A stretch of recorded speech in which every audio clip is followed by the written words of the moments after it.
Hi everyone. Today we're going to talk about fear of mask.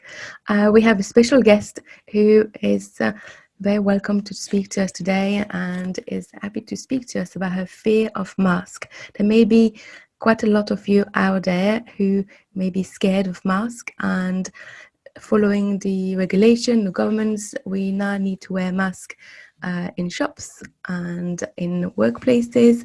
So welcome, Susanne Taylor. Thank you very much for joining us today and speaking to our listeners, talking about your fear of mask. Would you like to tell us a bit more about it? Yes, so thanks for having me for a start. I think it's something that affects a lot of people, and it's something that I've had on and off most of my life, I think, but it's only come to the forefront recently because of the regulations and guidelines. And I think it's causing a lot of division in people, and that really worries me. I know. What do you mean by division, people? I know a lot of people who are concerned about wearing masks, and they feel quite anxious and they feel quite suffocated, but they feel to wear them. Susanne, well, can you explain to our listeners what does it mean for you to go out and wear a mask?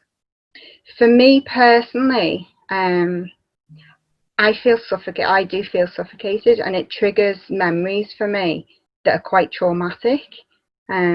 Even wearing a visor, because I thought maybe it's just because it's over my mouth, and maybe if I wore a visor. But I think even when I'm breathing my own air back in, it has that similar effect where I don't feel like I can take a deep breath properly. So what are the symptoms that so you've tried to put a mask on? Yeah. And what are the symptoms? What happened when you put the mask on? You said a memory. What's your body? Yeah, so initially I get quite hot, so I feel quite sort of hot. Before putting it on? Or generally before putting it on, only a couple of seconds before, I'd say the anxiety starts to rise in my chest. So it's almost like my breathing goes quicker. I feel quite hot in my chest and in my face, and then it's almost like I'm sort of sweating from the inside out. And then I start swallowing a lot more. Like, I don't know if you noticed then, but even thinking about it. Yes, I noticed. So for our listeners, you can't see Sue, but she was just even swallowing just now. It's almost like someone's choking me. Okay. Even though there's no hands around my neck, it's just literally a mask over my nose and my mouth. It feels like someone's choking me, and it triggers the memory, doesn't it? It triggers a specific memory. Do you know the specific memory? Do you have any idea? I know one of the specific memories. So there's a couple of things that I think have contributed to it over my life, right from childhood. But the most traumatic was a sexual assault that I faced, where someone tried to put their hand over my mouth so that I couldn't scream. So when I put a mask over my mouth, it just immediately takes me back to that space where I couldn't scream out and couldn't breathe properly, and all I could feel was their hand on my face. So the mask for you is not just a mask. So very often when we're talking about fear, we have the wrong perception of the idea of what an object is. So people will say, okay, a mask is a mask, but for you, a definition, if you had to put a definition down in a dictionary of what is a mask, it would be a completely, totally different definition that the majority of people who would write down, okay, a mask is something that's covering my face in order to protect me. For you, the definition would be get me out of it, or I need to run, or I need to escape, or I'm suffocating. So that is how human memory it's like a self-defense. Okay, it makes sense, but it's just a subconscious mind bringing that memory up because that's how you've been programmed. And this is, so it's totally normal that as you start putting that mask near you, that you would have that reaction because that memory is still there. Have you ever tried I mean, is it new because you may not have been aware of it until the mask came out? Is that something new you didn't know Yeah, you I had mean, that? I didn't realise it was an issue until I had a hospital appointment, and it was compulsory. I had to wear a mask, and I didn't realise until that point just what it meant to me. And I was sitting in the waiting room, and I was there for barely 5 minutes. And by the time I got out, I was nearly hyperventilating. So did you manage to do it? Did you manage I to? managed to do it, and I just kind of got in, got out as quickly as possible. But that was my first realisation, because I've never ever had to wear a mask Yeah, up that's until true. that point. So that was when I first So what kind did you of, think? What did you think when it just suddenly came up? well, I just thought I was just overreacting, because I knew a few people who'd said, oh, it can be quite claustrophobic wearing a mask and it's really uncomfortable. And I thought it was just me kind of overreacting, and maybe it was because I was too hot and bothered in the hospital. So I didn't really think about it too much until they started to say it was compulsory in the shops, and I tried to wear one to go into a shop, and I had a similar reaction, and it was just like, I can't do this, I can't do this. And then I was panicking, because I was like, well, I can't not go to shops because I've got 2 children to feed. So I went on to the government website, and I saw that there was certain exemptions. And it said, if psychologically or emotionally it's affecting you, then you can be exempt. So I thought, well, I'll do that. But it's hard.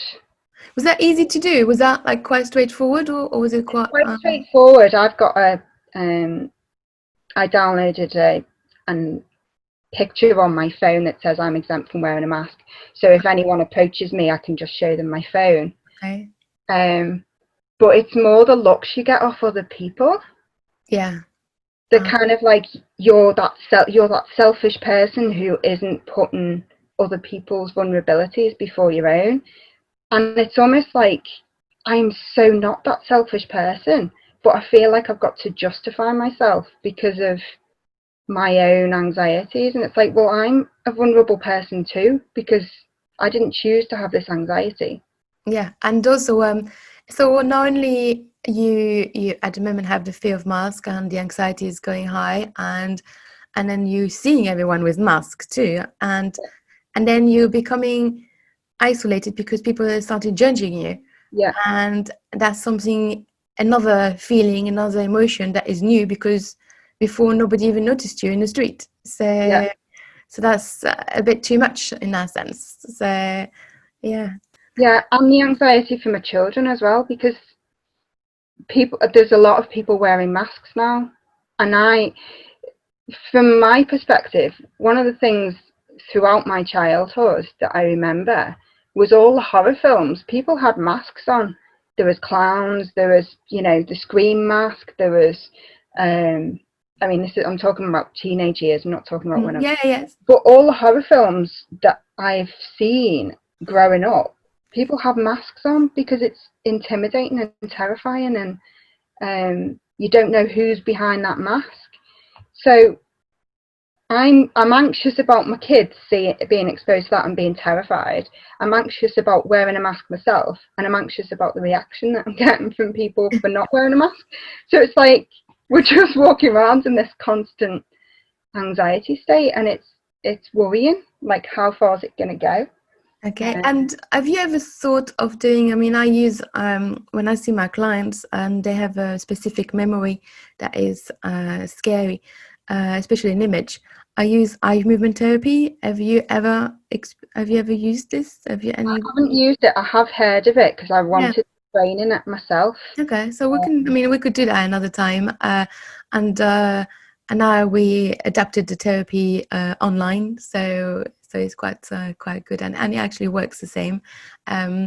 Just we as practitioner has to just adjust and do a few different things, but it's something that is very powerful, because once the memory is deleted from the mind, as long as you don't need to have a court case or you don't need to keep the details, once you actually have deleted the memory in the mind, then the symptoms and the anxiety reduce, because you no longer have that picture in your software, if you want, and so then your subconscious mind will readjust. So it's something that can be done.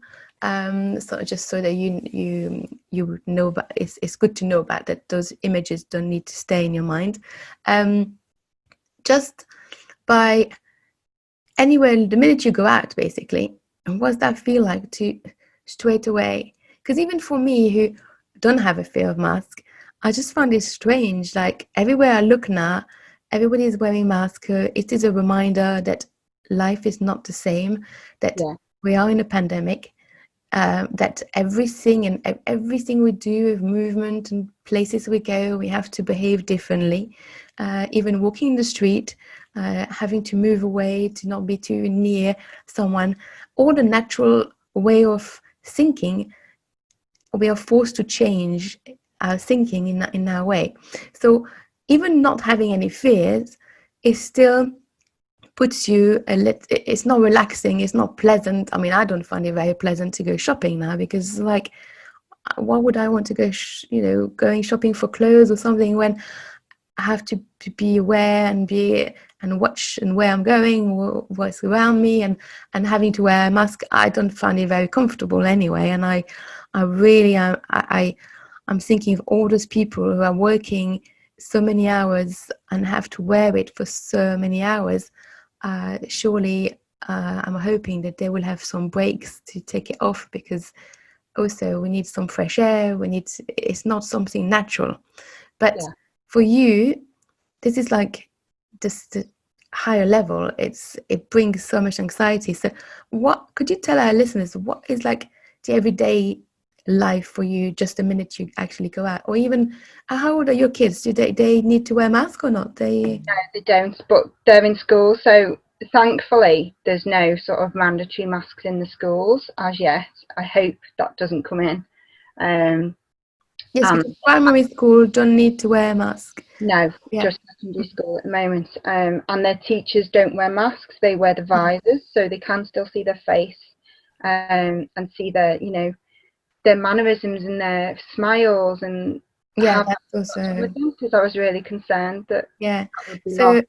Talking about, as you mentioned it, I study sign language, and I quite a few years ago I was talking and using sign language with friends, and I am thinking of them, because sign language is not just the hands, it's very much the expression of the face, and this is such a big shock for them, because they rely on the face expressions, not so much the actual sign that we do in our hands.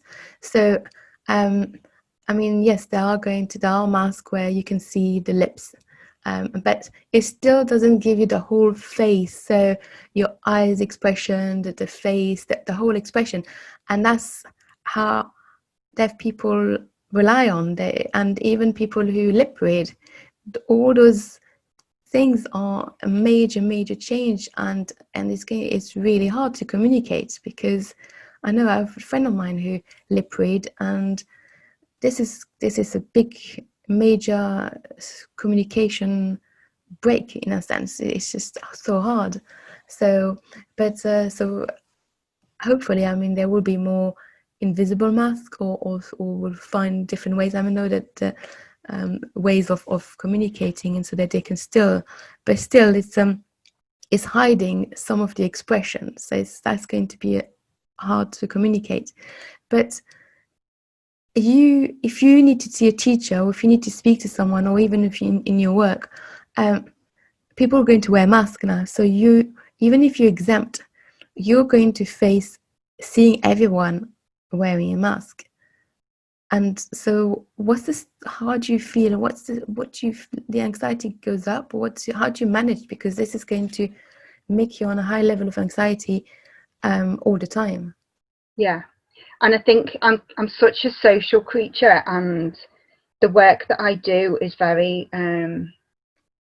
challenging for a lot of the women who come on my courses, and they need that reassurance. They need to feel safe, they need to feel comfortable, and thankfully, I'm not wearing a mask, but some of them have to, and they're interacting with each other, So their anxiety is going up, and I'm trying to reassure them that they're in a safe space. But it's So hard to feel safe when you can't see someone's face. yeah, so I realized, like, even my kids, when they were going out and they smile at someone and they just realize, oh, I'm wearing a mask, they're not going to see my smile anyway.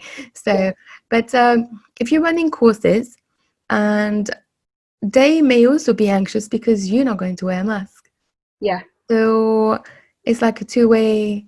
They're going to worry, like they're not going to be comfortable because you're not wearing a mask, obviously because you can't at the moment. But they're also going to be worried. So it's like two-way. So no one is very relaxed in that sense. It's yeah. So what have you what first of all, what do you think could be done in order for people to not judge if they see somebody in the street not wearing a mask, or in a shop or at work? Could you wear a badge, or would that not be nice because it's like labeling? Or what do you think could help? Well, I think a badge can help in the same respect as someone who's blind. They have a white stick, so they've got partial sight or blindness or whatever. So you kind of accommodate the fact that they've got that to deal with. So I don't think a badge can harm as long as you don't feel discriminated against for wearing a badge. But you're going to feel discriminated against if you wear a badge or not. At least you've got that thing to show that you're not just being an idiot who doesn't care and just can't be bothered. The only thing is, what is like you have no choice to like, no one would know that you had this fear if there was no mask out there. So now it's like you haven't even got any choice. You can't even keep it in your privacy if you want. It's out there, and without your choice, you have to actually mention it, because otherwise people are going to not accept that you're actually walking into a shop without it. So it's really a difficult situation. So in a way, the best way would be to get rid of that fear. Yeah. In that sense. So so how long ago do you notice, how long ago was that, a few weeks ago that you noticed that you had this fear, or when did that start? It was a few months ago, so it was Months the ago. start of the first lockdown. I had a hospital appointment, just a routine appointment. So that was right at the start of it, when it was kind of pushed to wear masks, but it wasn't mandatory everywhere you went. Okay. Mm-hmm. And I don't tend to go shopping much anyway. I don't sort of do the whole clothes shopping or going to pubs or restaurants very often. I tend to just go outdoors in nature. That's like my thing. So it didn't really affect me too much. But now, even kind of going for coffee or anything like that, meeting up with a friend for catch up, you can't do that anyway now. But a few weeks ago, you could meet up with a friend, have a coffee, chat about things, kind of boost each other up, because it's a very trying, challenging time for a lot of people, and people feel Definitely isolated and disconnected, which the masks for me just adds to that disconnection, because you can't even see people smiling at you anymore. And there's more people who rely on lip reading than you ever thought. People who can hear, but we generally look at the mouth to try and get the expression, and we can pick up more information through lip reading than we knew. So now people can't understand each other, and they're kind of just like, say again. Even though they can hear, they don't realise how much information they used to pick up just from lips. But now, to do that, to go into a coffee shop, as soon as you sit down, you're okay, you can take your mask off. But once you stand up, even if you just go into the bathroom to wash your hands, you've got to put a mask back on. So people are now on, off, up, down, oh, I don't know what I'm doing. So no one wants to just go for a coffee and relax, let alone go for a full meal or go for a wander around the shops. It's kind of taken out of our hands, and I think that's what I'm struggling with and a lot of other people are struggling with is it's this unknown threat. You can't see it. You don't know who's got it. You don't know if you've got it. You don't know if you're going to pass it on. You don't know how ill you're going to be. You don't know how to prevent it. You sort of think you're wearing a mask to prevent it and protect yourself, but is that really protecting you? And so it's all this unknown and feeling like you're not in control. I think that's what's difficult. So we all this is something that we never even thought it was going to happen. All the changes, nothing is thinking is changed, nothing is natural. It's all about adapting. I think the way to why I tell my client is we don't know how long, but it's not forever. So at the moment, it's just adjusting. Take it every day as it comes. The rules keep changing. They're probably going to change again and again. We have to learn to be flexible, to adjust. But obviously for you, the minute you wake up, the minute you even look out of the window, you're going to see masks everywhere. So that's not going to go away, because it looks like we're going to have to wear masks for quite a while, and it's almost like it's part of the school uniform for the secondary school. I know the minute I go out, or my kids go out, is like, do you have a mask? Do you have sanitizer? It's like it's just part of our life, unfortunately, now. So it's all about adjusting, but we need to remind ourselves we need to remind ourselves that it's not forever. This is just a phase. Even if that phase we don't know, could be a year, could be 2 years, could be less. Better to think longer, so that when we come out of it, we feel, oh yes, it's been shorter than if we think it's going to be 3 months and then we're into for a year. But we just have to take a deep breath and step back and say, okay, I can't do this at the moment the way I used to do it, or I can't go out, or I'm going to do my shop online to avoid meeting so many people and seeing maybe people wearing a mask. But just returning to I mean, this is just logic, talking logically, saying yes, we just need to adjust. But when we interfere, there's no logic. Our subconscious mind takes over, and it doesn't matter if I tell you it's fine, you'll be fine, nothing's going to happen, you can still wear a mask, it's just a mask. This is not how your mind is wired, and it's not going to work. So so if you I'm more than happy, if you want, I don't know if you have a mask near you, but if you want, or if you start feeling the symptoms, we can actually just reduce it a little bit. If you want to experience that, we can do that. Also, the other thing is, so does that make you, because can you tell our listeners also, there was maybe one other event that may have triggered this, maybe with your brothers? Yeah, so I have 2 older brothers who love to bits, amazing men. But as a child, obviously I was the youngest child, and it was either they'd fight together or gang up on me. And I tried to be a little bit of a tomboy and sort of join in, but I was always the weaker one of the pack, so to speak. And I remember we used to play this game called Sandwich, where I'd be the sandwich in the middle of 2 sort of pillows or mattresses or whatever, and they'd just kind of pile all this stuff on me, and I was just the filling in the middle that they'd squash me down. And they used to think it was hilarious, and I used to try and think it was hilarious, but I remember quite a few times where the pillows would be squashed on my face to the point where I was like, I can't breathe, and they would just think it was hilarious, and I would think, I'm gonna die here. And again, it was out of my control.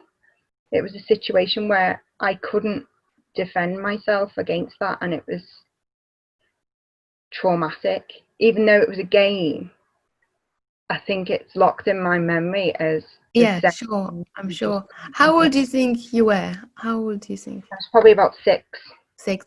So it's interesting to actually say the age of 6, because I don't know if you know, but the logic, the conscious mind kicks in around age 6, 7. the conscious mind has the logic. The subconscious mind doesn't have the logic. So if at the time they happen that you saw that you were going to die, then that memory is very much alive. The subconscious mind lives in the present time. So it means that even though now you're an adult, every time you see a mask, your subconscious mind will remind you of that event, because it will be right in front of you, because it lives in the present time, unless we actually work on it and change it and then completely either delete the image or desensitize it or change the belief that was created at the time. So there's a lot of different techniques that I use in my clinic to do that. But this is exactly what you said. It's like you thought you were going to die. So the movement, putting that mask on your face, will trigger those events that you mentioned to our listeners. And that is the definition of the mask for you. It's not just a mask for protection. That mask has the meaning of, I'm going to die. So it's perfectly normal that your heart's going to beat fast, or I don't know what symptoms are exactly.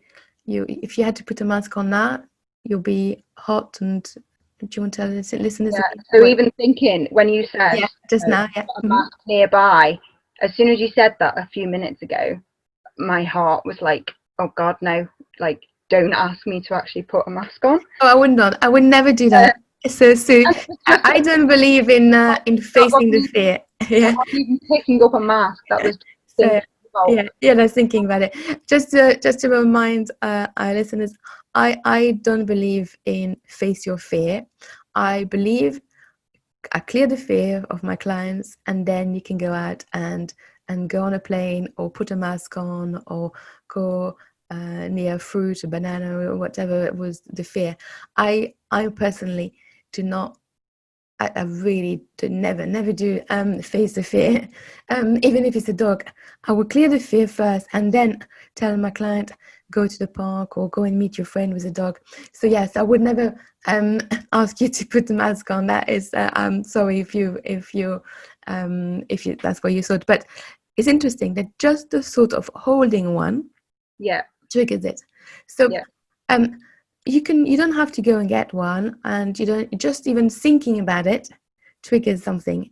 So if you don't mind, just a sort of holding one, or about to put one in, just thinking about it. Tell me a bit more about what's the feeling, what's going on in your body right now. So I'd say it's mainly in my chest, so kind of a tightening of my chest. I'm aware of my heartbeat, and my breath feels restricted before anything's even over my mouth. My breath feels restricted. And Sue, thank you very much for doing this on air. But what's color? If you had to put a color to it, what color does that feel like? Those feelings? Dark purple. Dark purple. And if you had to pick a color, if you were to know what color would help you to lift that dark purple feeling, what do you think would be? Yellow. Yellow. Okay. Did you know that yellow is the color that means control, taking power? So our subconscious mind is very much know the answer to how to heal us. Purple is connected to the soul, so that is, and you had a scare and thinking that you were going to die. So let's stand a bit of yellow. So all you need to do is close your eyes, and with your permission, I'm going to send you some yellow. Just take a deep breath and imagine that above your head you had this big cloud full of yellow, and almost like that cloud is so big and have so much yellow that it's like raining, like a little river flooding in, lots of yellow. And that yellow is going into your mind, down your throat, into your heart, and that yellow is lifting that purple feeling that feel tight. That yellow is going in nicely, slowly, making all those feelings that you mentioned lighter. So see the yellow going into your throat, into your chest, into your heart. Remind yourself that you're safe, that there's no danger. We're just allowing that yellow to go in, lifting. What we're doing is just lifting the emotion that is trapped in your body, and we're making it a little bit lighter so that it's more bearable. So notice what that feel like. Notice what your body feels like. You may feel like you want to stretch. You may feel like you want to move a little bit. It's just a little bit of release. So your body will know what to do. And just as you do that, whenever you want, you can just take a deep breath and then open your eyes, and then tell our listeners how you're feeling. It feels like the pressure's lifted from my chest. My shoulders relaxed. I felt like my shoulders were kind of hunched up. I know the listeners can't see, but I felt quite sort of scrunched up and almost like I was curled up in a ball. And now I feel quite open, like my whole chest and body is opened, and I just feel comforted. Good, excellent. So if I was asking or just thinking, if you was thinking just of holding a mask or having a mask near you, what does that feel like now in your body? It's just a mask. Oh, wow. Really weird. Well, it's not really weird because I know how the brain works, but yeah, it's powerful how you can change a thought process. It absolutely fascinates me, and it's so powerful. But now I could quite happily get a mask and just hold a mask up. Whereas a few minutes ago, it was like, that was the worst thing you could ask me to do. Does that feel liberating? What does that feel like in your body? I feel like I want to do a little dance. So I work with energy, and just by hearing you saying you wanted to do a dance, it's literally your body also telling, like, first of all, like I mean, people can't see you, the people and the listeners, but your eyes are like shiny, you're smiling, your skin complexion has changed, everything is uplifted.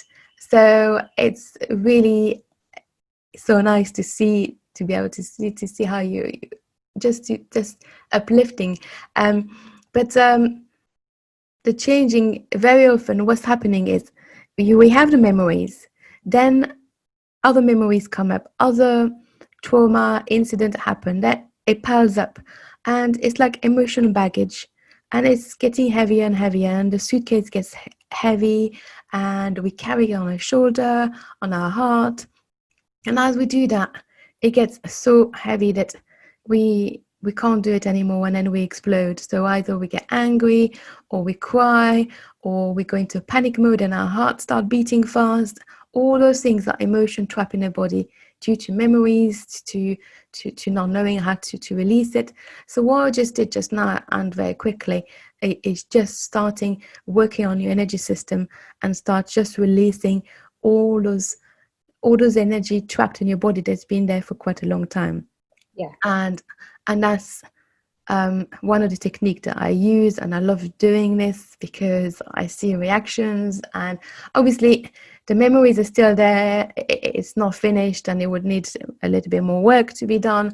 But in order to help someone straight away when they're in a panic mode, this is one of my many ways that I have many tools, but this is one way that I use. And just hearing you saying, just hearing yourself, like, I could hold a mask, that is going to make a big difference for you, because things are not going to change in the next few weeks.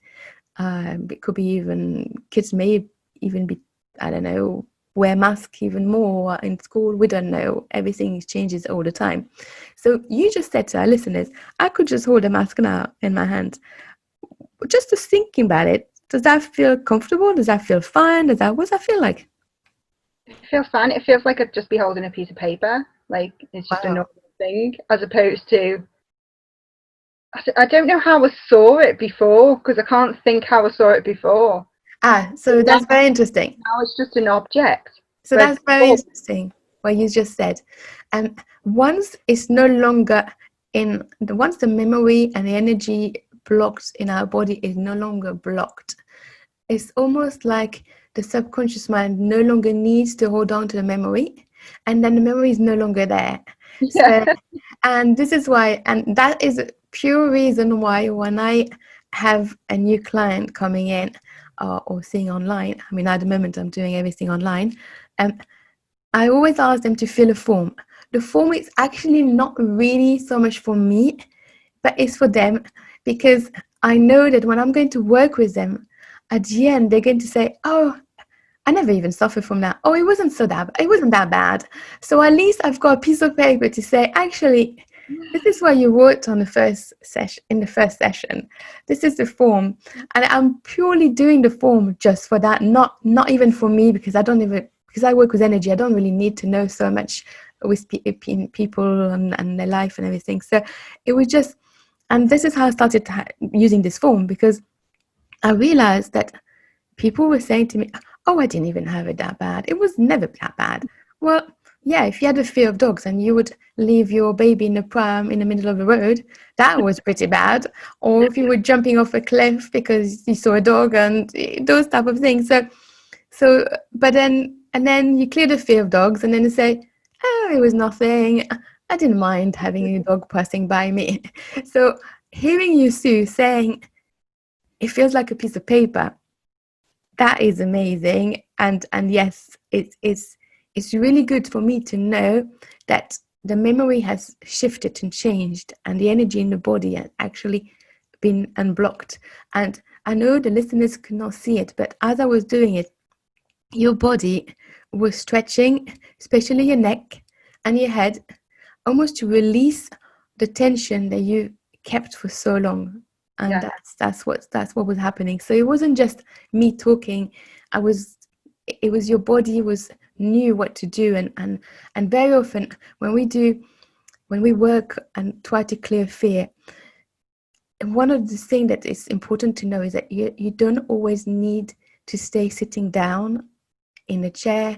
You can, if you need to jump or stretch or run or whatever your body is telling you to do, it's important to do it, because it is a release, and you're releasing the energy that is blocked. And that animals know to do that. They can go on the floor and shake, and we let them, and then they can get up, and then they carry on. And we sometimes have tendency of not allowing that to happen. Yeah. So when you were moving and stretching and moving your neck, that was another release. That was letting go of all those tension in your neck, in your shoulders. So you're telling our listeners now that it's just a piece of paper.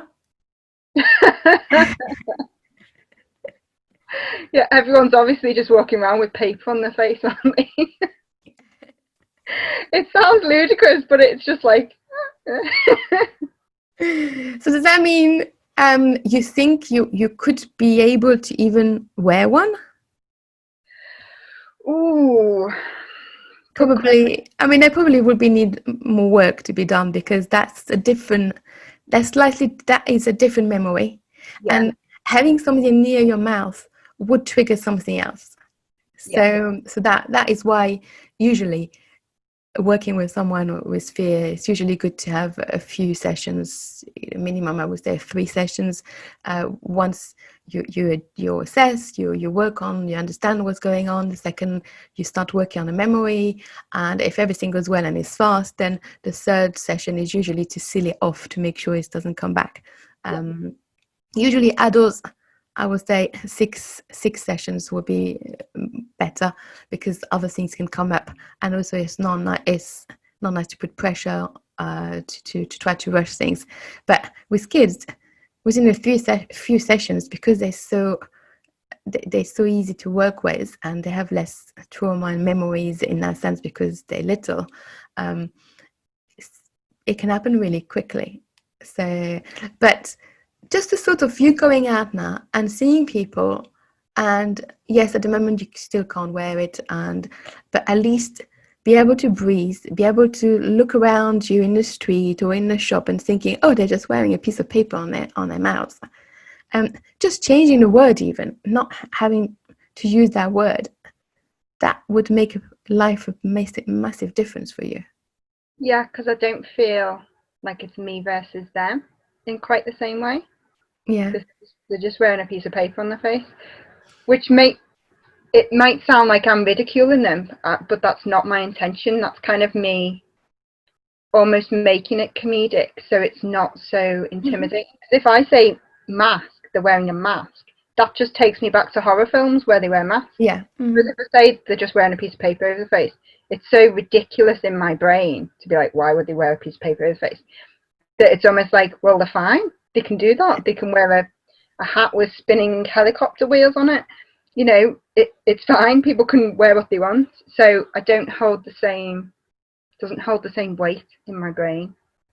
Very, very good. That is actually this is another type of therapy, actually, is transforming what we're actually scared into ridiculous, that makes us really laugh, and then as you laugh, you're changing your the hormones that you're sending into your heart, and you're not sending fear, you're sending love, joy, fun. And you've done, I mean, you're learning NLP, or you've done NLP. I've studied Yeah. NLP. Yeah, that's one of the things that is to make it, you make it so big, and that it's just that you start laughing, and I do that sometimes when I've got a child who's scared. When I see a child who's scared of dogs, and things are not shifting that quickly, then I'll just ask them to draw a dog, and then imagine the dog with.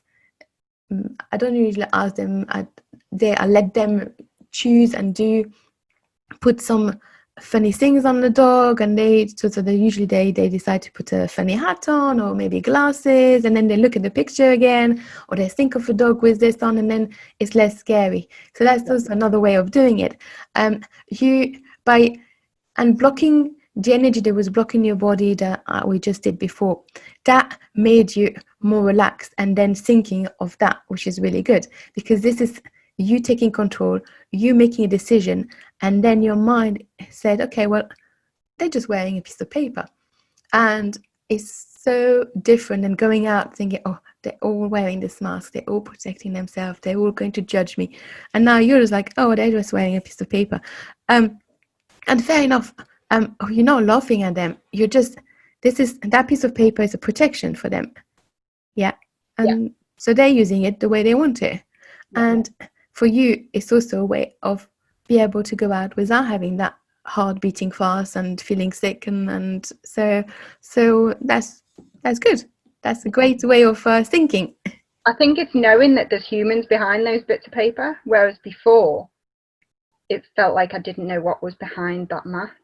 Whereas now it's like, oh, it's just a human with a piece of paper in front of them. So it's almost like there's still amazing people behind those sort of shields or whatever is in front of them. It's just like a little peekaboo kind of thing, and it's almost like the brain's stopped being scared of it being like it's took the person away. The mask hasn't took the person away, it's just covering up a bit of their face, and you know, at some point they're going to peep out of that piece of paper and you'll see that there's a person there. It's just a normal person that you may even know, or just somebody that you'll encounter. So we mentioned NLP. Are you using this in your work? Do you want to tell our listeners a little bit more? So I use little bits of it in my work. I use a little bit of everything, really. I've studied holistic therapies and worked with them for about 20 years. So I'm always learning new things and trying to kind of adapt, because people are so different. So not one technique is going to work for everyone.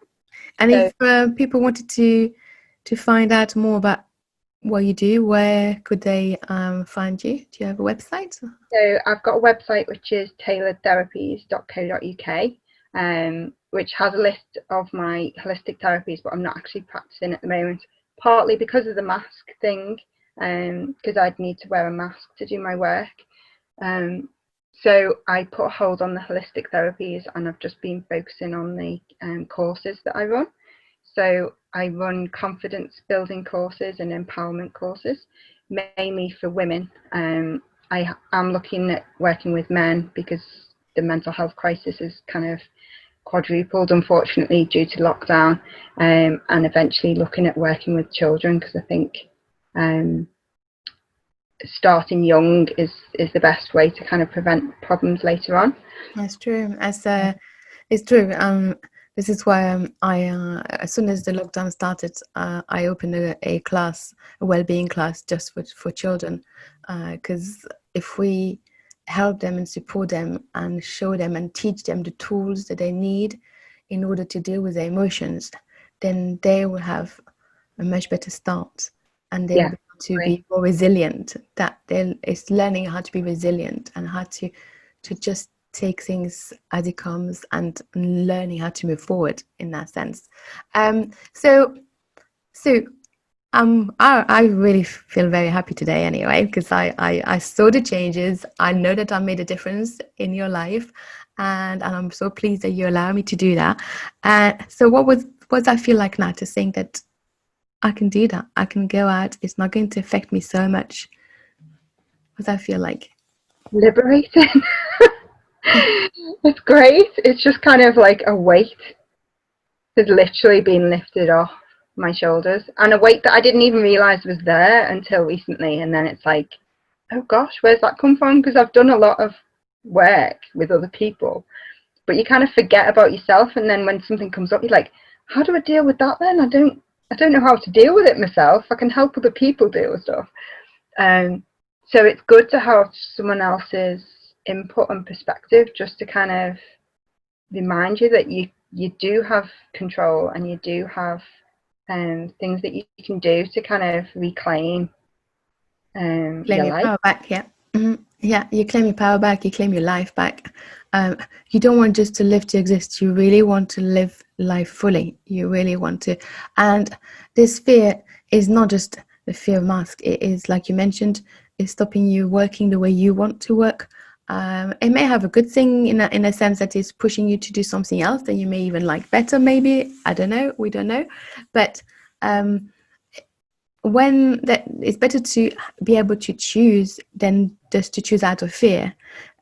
Once that fear is gone, at least you can decide, do I want to carry on working in therapy, or do I want to work more with my coaching clients? So at the moment, this choice has been done out of fear of avoiding that fear of mask.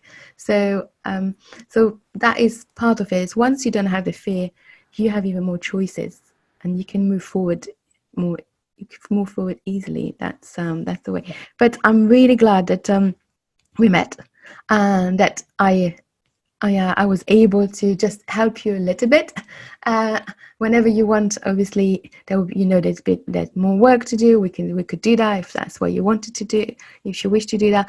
But at least now you're going to be able to go out, have a laugh, even thinking, and I'm going, and I think everybody who's listened to this today is going to think, everyone, thanks to you, like, oh, they're just wearing a piece of paper. It's not that scary. It doesn't remind me of the pandemic. It's just part of the fashion. It was just, just like, so we're all going to laugh inside, and people are going to see us laughing. But at least it's surely it's better than going out and walking the street fearful in that sense. So thank you very much for doing this today, and for allowing me to work on you on air, and to share this with our listeners. Thank you so much for coming today, Sue. And we're listening to UK Health Radio. This is me, Lauren Rosenberg, Fearbusters. If you wish to be on the show, please contact me. You can email me at lauren@fear-busters.com, or you can check my website, www.fear-busters.com. I look forward to introduce you to another guest next week with another fear. In the meantime, just relax and enjoy your week, and just think of mask like a piece of paper. See you soon. Bye.